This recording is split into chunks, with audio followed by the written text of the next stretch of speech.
네, 우리 담임 목사님께서 강대상 잘 안내 주신다 그러는데 저한테 내주셔서 이렇게 와서 같이 예배 드릴 수 있게 돼서 참 반갑습니다.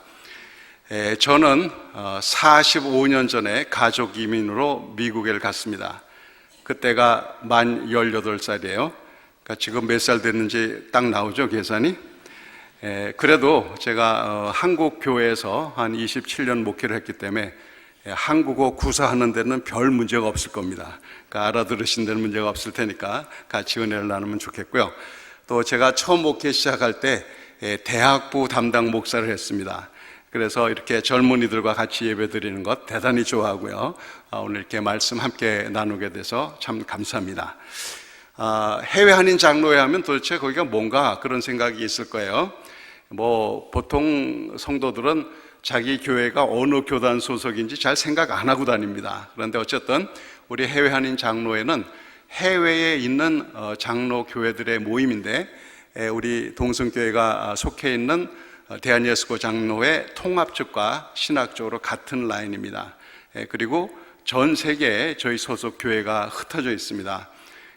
그 21개 노회 440교회, 교인은 전체가 다 하면 8만 1천 정도. 그래도 감이 잘 안 오죠. 그래 제가 조금 실감나게 한번 말씀을 드리면, 저희 교단에 속한 교회가 뉴질랜드에도 있습니다. 뉴질랜드는 우리 한국보다 3시간 앞서죠. 그러니까 지금 여기 2시니까 거기는 오후 5시입니다. 예배 다 끝나고 이제 집에도 갔을지도 모르겠어요. 그렇게 되고 거기 제가 또 다녀왔고요. 그 다음에 호주 노예가 있죠. 호주에도 노예가 있는데, 교회들이 있는데, 호주는 한국보다 1시간 앞입니다. 그래서 지금 한 3시 20분쯤 됐겠네요. 거기는 아마 오후 예배가 없는 한은 또 예배 다 마치고 친교를 하고 있을지 모르겠습니다. 그리고 일본에도 저희 소속 교회가 있습니다. 그래서 제가 지난 주일에는 동경 요한교회에서 같이 예배 드리고 설교를 했는데 바로 이 시간이었습니다. 거기도 여러분처럼 젊은이들이 많은 그런 교회입니다. 그리고 좀 지나가서 유럽에도 저희 소속 교회들이 있어요. 독일 같은 경우에는 우리 한국보다 7시간 뒤집니다. 그러니까 지금 아침 한 7시쯤 됐겠죠. 그러니까 이제 막 주일 예배를 준비하는 그런 때가 될 거고요. 그런가 하면 남미에도 저희 소속 교회들이 있습니다. 브라질은 우리 한국보다 12시간 차이가 납니다. 그래서 밤 2시, 그러니까 주일날 새벽 2시예요. 이제 잠자리에 있으면서 주일날 예배 드릴 것을 생각할지 모르겠습니다. 그리고 이제 남미 여러 나라, 미국의 나라들, 그 다음에 이제 캐나다에도 우리 노예들이 있고요. 제가 섬기는 우리 나성 북부교회는 이제 시간이 밤 어떻게 됐나, 한 10시쯤 됐겠네요. 토요일 밤 10시. 그래서 잠자리에 들면서 내일 주일을 준비할지 모릅니다. 네, 좀 스케일이 좀 감이 오시나요? 교회 수는 그렇게 많지 않아도 우리가 전 세계에 흩어져 있는 한인으로서, 디아스포라로서 다른 문화, 다른 언어권에 살게 하신 하나님의 선하신 뜻이 무엇인지를 한번 되새겨 보면서 우리에게 주어진 사명을 감당하려고 하는 그런 총회가 해외 한인 장로회입니다. LA에서요, 한 목사님이 나이 많으신 권사님을 신방하러 갔습니다. 노인 아파트에 혼자 사시는 권사님인데, 담임 목사님 오셨다고 권사님이 부엌에 들어가서 음식을 마련하는 거예요. 근데 나이가 많으셔서 그런지 시간이 자꾸 지체가 됩니다. 목사님 혼자 식탁에 우두커니 앉아 있으려니 심심하기도 하고 배는 고프고, 마침 보니까 식탁 위에 땅콩이 수북이 쌓여 있어요. 그래서 땅콩을 1개, 2개 먹다 보니까 그만 다 잡수셨어요. 그리고 그러자 이제 권사님이 식사를 마련해서 나오셨습니다. 그래 목사님이 권사님께 말씀드렸어요. 아이고, 제가 배가 고픈 김에 주인 허락 없이 여기 있는 땅콩을 다 먹어버렸네요. 권사님 하신 말씀이, 목사님, 그건 내가 이빨이가 없어서 겉에 초콜릿만 빨아먹고 놔둔 건데. 그랬대요. 이게 사실이냐고 물으신다면 저도 잘 모릅니다. 아무튼 뭐가 깨끗하냐 아니냐, 이거는 시각에 따라 다릅니다. 내 눈에 보기에 깨끗하지만 깨끗하지 않을 수도 있고요. 내 눈에 지저분하게 보이지만 사실은 깨끗할 수도 있습니다. 똑같은 것을 봐도 사람마다 그것을 보는 시각, 해석이 다릅니다. 왜 그렇습니까? 바로 인생관이, 보는 시각이 다른데, 많은 경우에는 사람들은 과거의 경험에 의해서 현재가 결정이 됩니다. 그렇죠? 과거에 이렇게 저렇게 생긴 사람 만나서 되게 혼난 사람은 그 비슷한 사람만 봐도 경기를 일으켜요. 그렇죠? 또 누군가에게 엄청난 상처를 받았던 사람은 비슷한 말투만 들어도 일단 경계심을 높입니다. 사람들이 현재 내가 옳다, 그르다, 맞다, 틀리다, 저것이 깨끗하다, 아니다라는 관점이 과거의 모든 경험에 의해서 형성됩니다. 대부분 사람들은 그렇게 살아요. 그래서 똑같은 상황을 보더라도 자기의 관점에 따라서, 자기 경험에 따라서 해석이 달라지죠. 대부분의 세상 사람들은 과거의 경험에 의해서 현재 시각이 형성되고 그 시각으로 사물을 보면서 살아갑니다. 그런데 성경에는 전혀 다른 형태의 삶을 산 사람들의 이야기가 나옵니다. 바로 믿음의 사람들인데, 믿음의 사람들은 과거에 얽매이지 않고, 그렇죠? 과거에 매여지지 않고 미래를 바라보며 살아가는 사람들입니다. 미래를 향해서 현재의 삶을 살아가요. 미래에 대한 하나님의 약속을 믿고 그 관점으로 현재를 바라보면서 매일매일 살아갑니다. 그래서 오늘 본문 말씀 1절, 2절에도 믿음은 바라는 것들의 실상이요 보이지 않는 것들의 증거다라고 말했습니다. 항상 우리의 현실은 과거에 있지 않고 또 과거에 의해서 형성된 현재에 있지 않고, 우리 믿는 사람들의 관점은 미래라는 관점으로 현재도 바라보고 과거도 조명하면서 살아갑니다. 그래서 세상 사람들과 믿음의 사람들은 인생관이, 세상을 바라보는 눈이 달라요. 나를 바라보는 눈도, 너를 바라보는 눈도, 세상을 향한 마음도 다릅니다. 자, 이 히브리서 11장은 여러분이 아시다시피 이제 믿음장이라는 별명이 붙은 성경이죠. 그리고 여기에는 믿음의 선조들의 삶을 잘 기록하고 있습니다. 그 가운데 오늘 나온 그 4절에 보면 아벨에 관한 이야기가 나옵니다. 아벨은 하나님께로부터 의인이라는 평가를 받았어요. 여러분, 뭐가 의인입니까? 뭐가 의인이에요?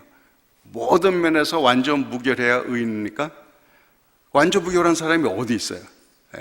그래서 하나님께서는 전혀 완전 무결하지 않고, 완전 무결하기는커녕 결점투성인 사람이, 이 죄 많은 인간이 하나님 앞에 나갈 수 있는 길을 마련해 주셨습니다. 그게 이제 제사법인 거예요. 비록 인간의 자기 힘으로, 자기 실력으로는 하나님 앞에 나가지 못하지만 제사라는 매개체를 통하여서 하나님 앞에 나오도록 했어요. 물론 이거는 나중에 우리의 어린 양이 되신, 희생양이 되신 예수님을 예표하는 것이지만, 어쨌든 죄 많은 인간이 하나님 앞에 나올 수 있는 길로 제사법을 마련해 주셨고요. 아벨은 하나님의 명령하신 그 법칙을 따라 제사를 정성껏 드렸습니다. 그래서 그 믿음을 보시고 그 행실을 보시고 하나님께서는 이제 아벨을 의로운 자다, 즉 하나님 마음에 합한 자다, 괜찮다, 이렇게 인정해 주신 겁니다. 자, 또 5절 6절을 보면 에녹의 삶이 나오죠. 믿음의 사람 에녹, 그는 하나님을 기쁘시게 하는 사람이다 라는 증거를 하나님께 받았다고 그래요. 왜냐? 믿음으로 하나님과 동행했기 때문입니다. 시간이 많지 않으니까 요약을 한다면, 에녹이 하나님과 동행할 수 있었던 비결은 무엇인가?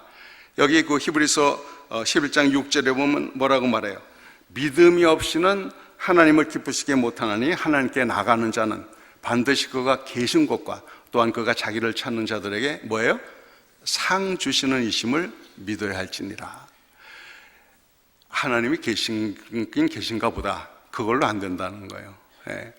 하나님이 계시되 그분은 저 멀리 계신 분이 아니고 임마누엘 하나님으로 나와 함께 계시면서 구체적으로 상을 주시는 분이라는 거예요. 현재 진행형으로 필요를 채워주시고, 또 내가 가장 외롭고 힘들 때 그분은 나와 함께 하시는 임마누엘 하나님, 함께 하시는 하나님. 그게 바로 우리가 뭐 세상에 하나님께로부터 받고 싶은 것이 많겠지만 가장 큰 선물은 뭡니까? 하나님 그 자신이 우리에게 가장 큰 선물 아니에요. 그리고 우리 골로새서 1장 26절 27절에도 보면 창세전부터 감추었던 비밀이 이제 그리스도 예수의 십자가의 죽음과 함께 나타났는데, 그 비밀이 뭐냐? 사도 바울은 요약하기를 너희 안에 계신 그리스도다, 이렇게 말하고 있어요. 아니, 하나님이 내 안에 계시다고? 이거 얼마나 놀라운 일입니까? 우리같이 부족하고 연약한 존재 가운데 거룩하신 하나님이 함께 하시면서 의롭다고 인정해 주시고 동행해 주신다. 바로 찾는 자에게 상 주시는 이신 겁니다. 이제 뭐 그 외에도 우리 히브리서 11장 보면 여러 그 믿음의 조상들, 믿음의 선배들의 이야기가 나옵니다. 자, 노아가 하나님께 경고를 받았죠. 어떤 경고? 세상이 물로 심판받는다. 그래서 뭐라 그랬어요? 방주를 지으라고. 자, 아직까지 한 번도 경험하지 못한 일입니다. 물론 이게 이제 과학적인 분석, 그 이해에 따라 다를 수는 있습니다만, 대부분 많은 지질학자들이나 적어도 과학적인 성경 해석을 하시는 분들은 그 전까지는 비나 태풍이나 이런 게 없었다고 생각을 하죠. 아무튼 한 번도 경험해 보지 못한 온 지구를 덮으면 비가 온다. 하나님은 미래에 될 일을 약속해 주셨어요.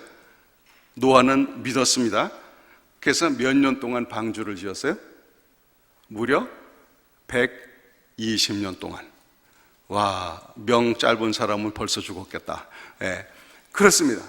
아직 한 번도 경험하지 못한 거지만 하나님이 말씀하셨기 때문에 믿음은 바라는 것들의 실상, 보이지 않는 것들의 증거, 미래의 것을 믿고 끝까지 맡겼어요. 그래서 그가 결국은 이렇게 모든 사람들이 다 죽을 때 구원을 얻었고 노아와 그 식구들만 건짐을 받게 되지 않았습니까? 그게 다 믿음으로 미래를 바라보았기 때문이죠.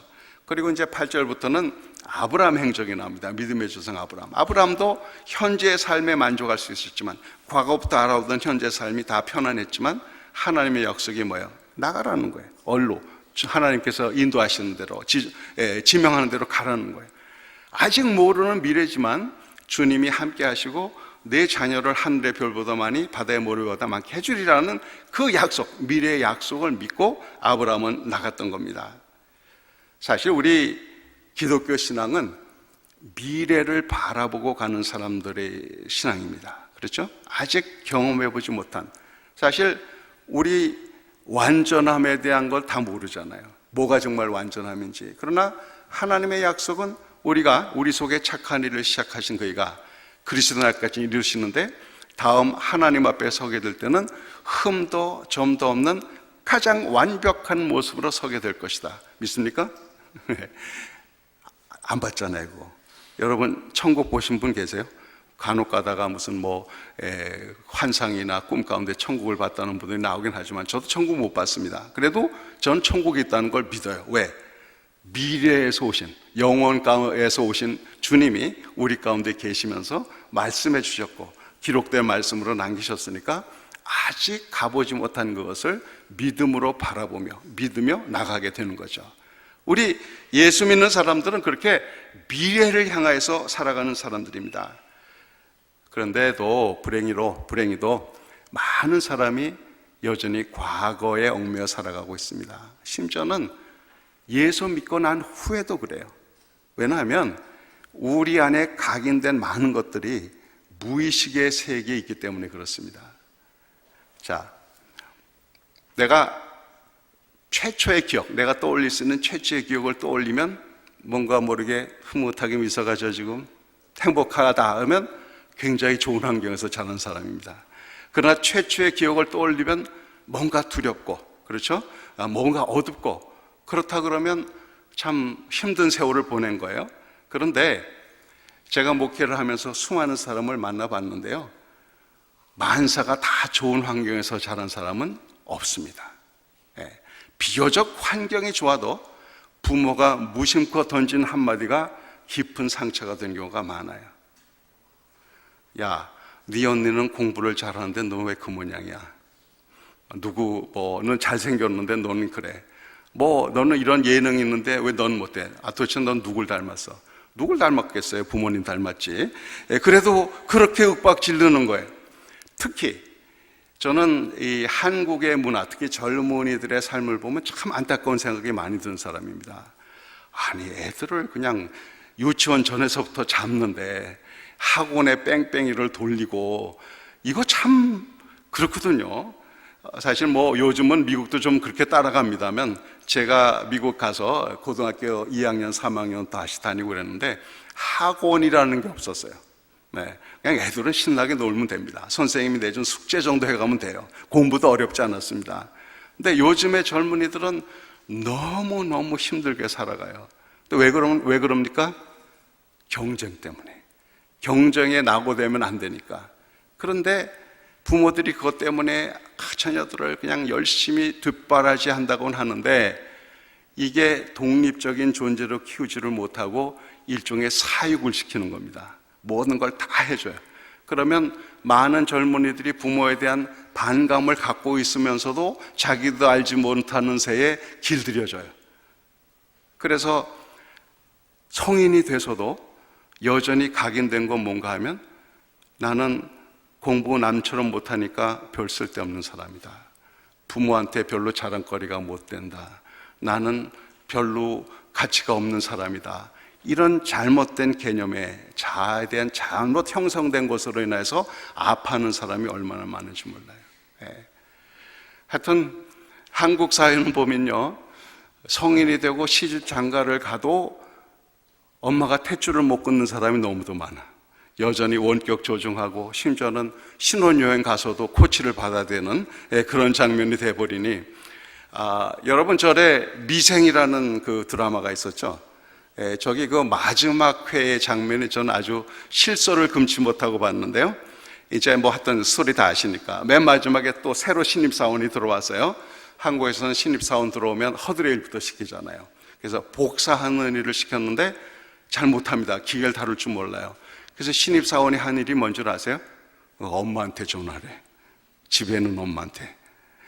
저는 그게 한국 사회를 단적으로 보여주는 예라고 생각을 합니다. 자, 그런데 사람이 다 자기 싫은 점, 또 내가 이런 부정적인 시각으로 나 자신을 바라보고 부정적인 시각으로 미래를 바라보는 게 결코 유익하지 않다. 이거 벗어나야 한다. 더군다나 우리 신앙인으로 따지면 그렇잖아요.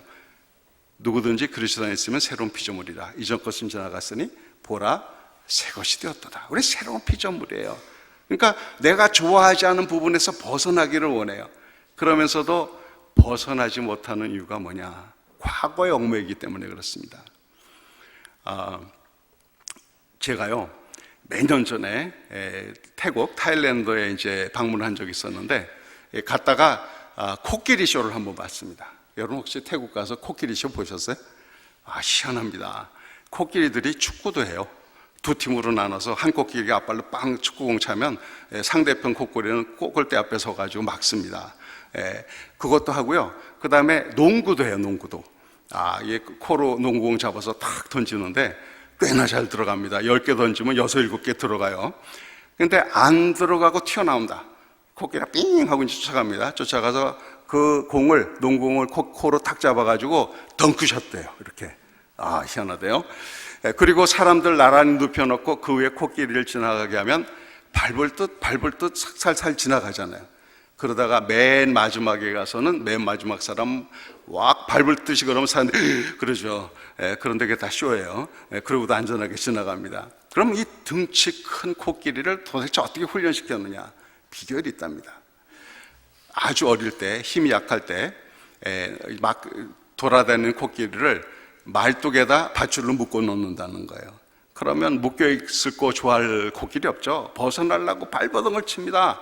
아직 어리니까, 힘이 모자르니까 이 말뚝에 묶여있는 밧줄을 끊지를 못하는 거예요. 계속 그것이 되풀이다 되면 그 다음엔 말뚝에다가 묶고만 놔도 가만히 있는다는 거예요. 점점 자라가지고 덩치가 산만해지고 그런 밧줄은 얼마든지 끊을 수 있음에도 불구하고 가만히 있는다는 거예요.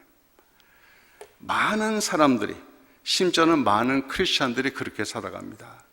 과거로부터 각인된 그런 잘못된 생각, 그런 자기의 한계, 이런 것이 벗어날 수 없는 것이라고 아예 굳건히 믿고 있어요.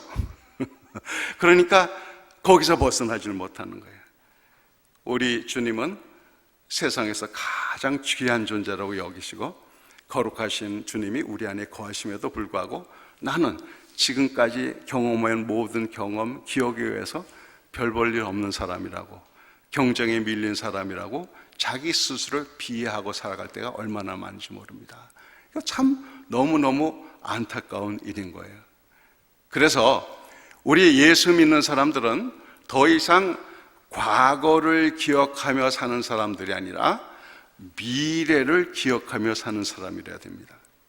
자, 그런데 아니 미래 아직 일어나지 않은 것을 어떻게 기억하느냐? 우리 사람은 5분 앞도 모르잖아요. 누가 미래를 알고 계세요? 하나님이 알고 계세요. 하나님께서 알고 계실 뿐만 아니라 확신, 약속을 해주셨어요. 아까 말씀드린 흠도 점도 없는 가장 아름다운 모습으로 우리를 세워주실 것을 약속하시고 반드시 그분이 그렇게 이루실 것입니다. 그리고 그 내용을 성경에 자세하게 기록해 놨어요. 이미 기록해 놨습니다. 그러니까 나는 미래를 알지 못하지만 미래를 아시는 하나님께서 그에 대한 모든 것을 개런티, 이렇게 보증해 주시고 성경 말씀으로 기록해 주셨어요. 그렇기 때문에 미래에 대한 하나님의 약속을 내가 믿으면 그게 미래를 기억하는 게 되는 겁니다. 결국 우리가 과거에 의해서 살아갈 것인가 미래의 관점으로 살아갈 것인가, 그 초이스인 거죠. 여러분은 어떻게 살고 싶으세요? 여전히 과거에 얽매여서 지금까지 참 이렇게 그 각인된 계속 들어왔던 세상 사람들의 평가, 그런 것으로 나를 생각할 것인가? 아니면 미래에 대한 약속을 하신 주님을 그 약속에 의해서 살 것인가? 간혹가다 이런 일이 있죠. 실화인데요. 미국에서 어떤 사람이 플리마켓, 벼룩시장에 갔다가 꽤 오래된 그림 하나를 봤습니다. 꽤 그럴듯해 봐가지고 얼마냐고 했더니 20불이라는 거예요. 2만 원. 그래서 사갖고 왔습니다. 아무리 봐도 그림이 심상치 않은 것 같아요. 그래서 전문가를 찾아가서 감정을 했더니 그게 유명한 화가의 진품이야. 그래서 무려 가격이 50억 원. 실화라니까요. 자, 물어보십시다. 이 그림이 2만 원짜리예요? 50억 원짜리예요? 예, 2만 원에 판 사람한테는 2만 원짜리고 정말 그 가치를 알아보는 전문가에 의하면 그것은 50억짜리인 거죠. 그 이상이 되는 거죠. 자, 여러분 각자가 2만 원짜리입니까? 50억짜리입니까? 50억보다 더한 존재입니까? 나는 주위 사람은 비교하고 그리고 세상의 평가가 있을지 몰라요. 그러나 우리에 대한 가장 전문가는 누구예요? 창조주 하나님이 우리 인간에 대한 가장 전문가세요. 그러면 하나님은 우리를 뭐라고 평가하세요? 너 한 사람 한 사람은 내가 목숨을 걸어도 아깝지 않은 귀한 존재다, 이렇게 보시는 거예요. 누가 맞을까요? 지금까지 경험한 내 기억이 맞을까요? 세상 사람들의 평가가 맞을까요? 아니면 나를 창조하시고 미래의 모든 것을 갖고 계시는 하나님의 평가가 맞을까요? 이건 믿음에 관한 문제입니다. 내가 무엇을 믿느냐, 무엇을 받아들이느냐. 그래서 저는 세상 기준, 세상 비교 이런 걸로 인해서 가장 귀한 자기 자신을 하찮게 여기고 아무것도 할 수 없는 존재로 여기로 살아간다면 그것처럼 불행한 일은 없다고 생각을 해요. 우리 믿는 사람들은 과거에 얽매인 사람이 아니라 미래를 아시는 하나님의 약속의 말씀을 믿고 그 말씀을 기억하며 미래를 기억하며 사는 사람들이죠. 에? 그러한 분명한 인식이 있으면 하나님 보시는 시각으로 나도 나를 보고 귀하게 여기고요. 귀하게 여긴다는 것이 뭐든지 완전하다는 뜻은 아닙니다. 여전히 성장하게 할 여지는 많아요. 여전히 바뀌어야 될 점은 많습니다. 그러나 바뀔 수 있고 가장 아름답게 꽃필 수 있는 그 힘이 어디서 나오느냐? 미래를 주관하시는 하나님으로부터 나오는 것 아닙니까? 그러니까 우리가 그것을 믿고 살아가는 거예요. 그래서 그 시각으로 자신도 보고 그 하나님의 관점으로 형제 자매를 이웃을 바라보고 심지어는 이렇게 무숙자로 홈레스로 살아가는 사람을 봐도 아이 더러워 이렇게 하는 것이 아니라 주님의 연민의 마음으로 불쌍히 여기는 마음으로 한 귀한 영혼이 어떻게 하다가 저렇게 됐을까 안타까운 마음으로 바라보면서 그 사람에게 새로운 길이 있음을 보여줄 수 있는 그런 삶, 이게 바로 미래를 기억하며 사는 삶 아닙니까? 사랑하는 여러분, 젊음이란 건 참 좋을 때입니다. 저도 젊은 시절이 있었거든요. 그런데 이 항상 인생의 길이라는 것은 또 선배가 말해주는 게 많이 도움이 될 때가 있어요. 이 얘기만 하고 마치도록 할게요. 작년 이맘때 저희 딸이 드디어 결혼을 했습니다. 만 34세. 그 위에 연년생 오빠는 아직도 장가를 못 가고 29살 막내 아들도 아직 장가를 못 가고 있는데 결혼했습니다. 결혼을 어디서 했느냐? LA에서 한 북쪽으로 한 4-5시간 떨어진 요세미티라고 하는 내셔널 국립공원이 있습니다. 거기에 유명한 게 직각으로 솟아있는 바위산이 있어요. 엘 캐피탄이라고 하는. 이 밑에서 위에까지가 900m입니다. 900m. 거기서 결혼하겠다는 거예요. 암벽을 켜 올라가서. 그리고 저보고 주례를 해달라는 겁니다. 이게 왜 이렇게 됐는가 하면 저희 사위가 워낙 암벽 등반가입니다. 그리고 제 딸이 그 사람을 만나면서 배운 거예요. 저 사위는 미국 친구고요. 미국 사람이고. 그래서 처음에는 이게 전혀 안 해본 거니까 내가 무엇을 의미하는지를 몰랐습니다. 그게. 그래서 한 5개월 동안을 훈련을 받았어요. 집 근처에 있는 바위 산에 가서 뭐 일주일에 2-3번씩 가서 밧줄 타고 내려오고 산길을 걷고 이렇게 했습니다. 그런데 그래서 결국 올라가는데 저 암벽제가 탄 게 한 구간이 30m거든요. 30m, 30m, 30m 해서 90m를 타고 올라가서 바위 중간에 좀 평평한 곳이 있어요. 싱글 베드 정도 되는 사이즈에 신랑 신부 들러리 둘 카메라맨 저 6명이 거기서 이제 결혼식을 올렸습니다.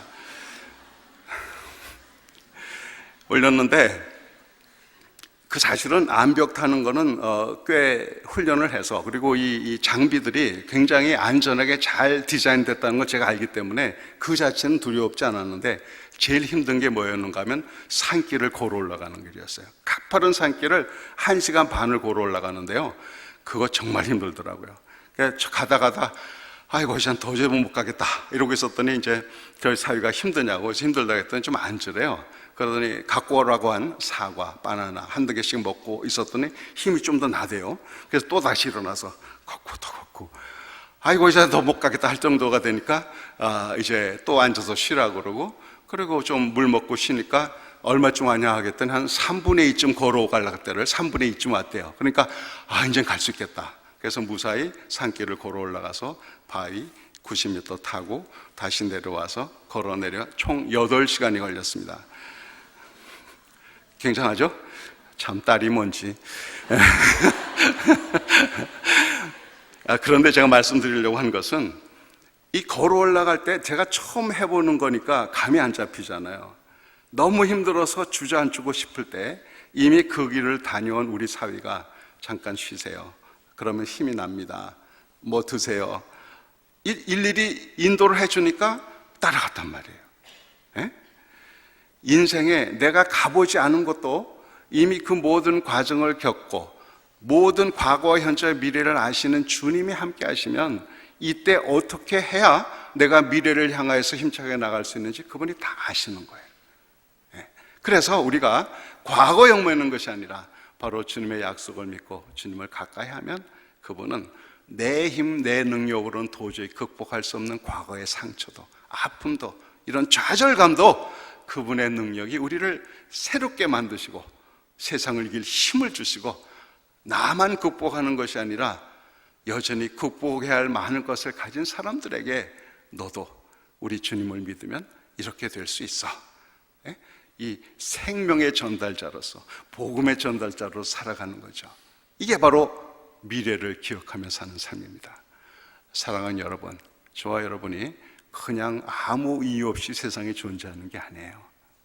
우리는 하나님의 귀한 자녀로서 천하보다 귀한 존재로서 우리 주님의 선한 일을 위하여 창조된 자고 그 일을 위해서 존재하는 자입니다.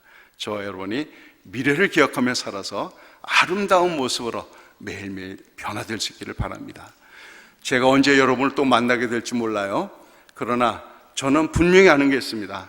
이 다음에 천국에 가서는 다 만날 것을. 그때 알아요 혹시? 이웃하며 옆집에 사게 될지. 그러니까 이때 얼굴 서로 잘 익히고 서로 격려하다가 믿음으로 그렇게 이 세상을 승리하며 살 수 있기를 바랍니다. 우리 기도하겠습니다. 은혜 아버지 감사합니다. 연약하고 부족한 죄들을 불러 하나님의 자녀 삼아주시고 우리가 더 이상 과거의 산물이 아니라 미래를 기억하며 살 수 있는 믿음의 사람이 되게 하신 것을 감사드립니다. 아버지 하나님은 세상의 평가는 어떠하든지 다른 사람들은 뭐라 하든지 우리는 나 자신을 주님의 시각으로 바라보고 약속하신 말씀에 의해서 형성되어 나가 날마다 주님과 동행하는 기쁨이 우리 가운데 충만케 하셨고 그러므로 날마다 예수님을 닮아가고 또한 나를 귀하게 여기신 주님의 눈으로 나도 바라보고 이웃도 바라보고 이 땅 살아가는 동안 주의 선한 도구로 생명의 도구로 복음의 도구로 살아가는 저들이 되게 하여 주시옵소서. 감사하며 예수님 이름으로 기도합니다. 아멘.